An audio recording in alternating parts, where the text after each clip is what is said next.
Hello दोस्तों।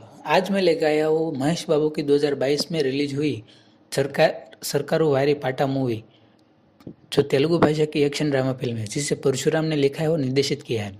आज हम इसी मूवी के रिव्यू और फैक्ट के बारे में जानेंगे। जो माही एक वित्त एजेंट है, जिसने मियामी फ्लोरिडा में माही फाइनेंस कॉरपोरेशन नामक एक अपनी खुद की ऋण एजेंसी स्थापित की है। जब उसके कर्जदार अपना कर्ज चुकाने में विफल हो जाते हैं तो वह उनके जीवन को नर्क में बदल देता है। जब इस बीच माही की मुलाकात कलावती से होती है, जो माही से 10,000 अमेरिकी डॉलर और बाद में स्नातक की पढ़ाई के लिए 25,000 अमेरिकी डॉलर को उधार मांगती है। माही ऋण उधार देती है और जल्द ही कलावती से प्यार करने लगती है। हालांकि माही को पता चलता है कि कलावती जुए की आदी है और उसने माही को ऋण मांगने के लिए धोखा दिया गया है।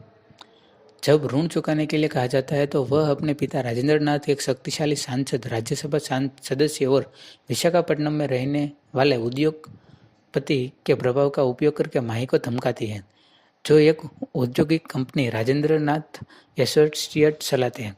माही पैसे वापस लेने के लिए वीजा की यात्रा करती है, जिससे राजेंद्र नाथ का गुस्सा भड़क उठता है। राजेंद्र नाथ उसे चेतावनी देता है कि वह ऋण नहीं चुकाएगा और माही पर हत्या के असफल प्रयास के बाद राजेंद्र नाथ माही को अपने कार्यालय बुलाता है और कहता है कि वह राशि चुका देगा, लेकिन एक शर्त के साथ कि माही को यह रहना होगा कि वह अमीर परिवार को निशाना बनाने वाला एक घोटालेबाज था।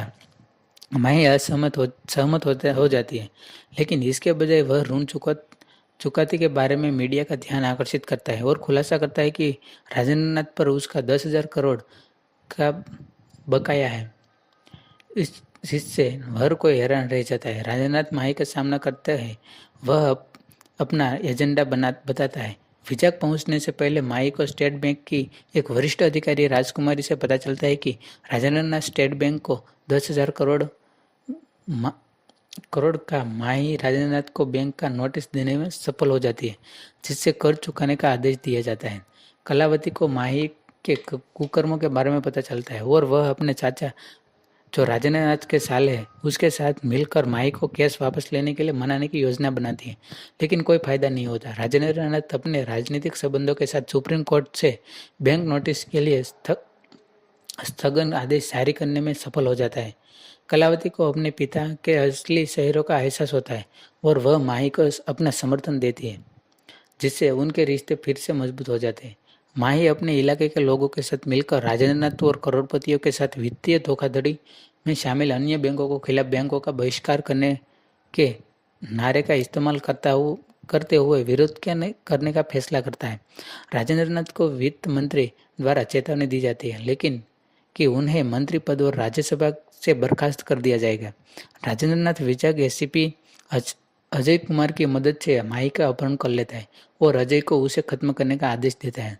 अगले दिन बैंक अधिकारियों को हर बैंक के ताले में एक यूएस की सील मिलती है। गुर्गे राजेंद्र नाथ को सूचित करते हैं और अपने गुर्गों को बैंक पर हमला करने के लिए कहता है। यह पता चलता है कि पुलिस ने माही को मुठभेड़ से भागने में मदद की थी, क्योंकि उन्हें पता चला कि वह सही काम कर रहा था। माही बैंक पहुंचती और राजेंद्र नाथ के गुर्गों को हरा देती है। राजेंद्र नाथ बैंक पहुंचता है और जहां भीड़ राजेंद्र नाथ पर हमला करती है, लेकिन माही उसे बचा लेती है और राजेंद्र नाथ को उसके कुकर्मों की गंभीरता का एहसास कराती है। वह सभी से माफी मांगता है और 10,000 करोड़ का कर्ज चुका देता है। स्टेट बैंक अपनी प्रतिष्ठा वापस पा लेता है और राजकुमारी को हिरासत में से रिहा कर दिया जाता है। राजकुमारी माही को धन्यवाद देता है और उससे उसकी उत्पत्ति के बारे में पूछती है। माही ने खुलासा किया कि उसके माता पिता 15 साल पहले उसी बैंक में 15,000 का कर्ज लिया था और समय पर इसे चुकाने में असमर्थ थे, जिसके कारण उन्होंने आत्महत्या कर ली। माही ने बैंक को माफ कर दिया था क्योंकि उन्होंने कर्ज वसूलने का अपना कर्तव्य निभाया था और समय पर राशि का भुगतान न करने के लिए लोगों को दोषी ठहराया जाना चाहिए। माही बताती है कि सरकार बदल गई है और सरकार वारी पाटा को सार्वजनिक क्षेत्र और सभी के लिए बनाया जाना चाहिए। इसे माही3 मूवी मेकर 14 रील्स प्लस और जी महेश बाबू एंटरटेनमेंट द्वारा निर्मित किया गया है और इसमें महेश बाबू, कीर्ति सुरेश और समुद्र कहानी मुख्य भूमिकाओं में है।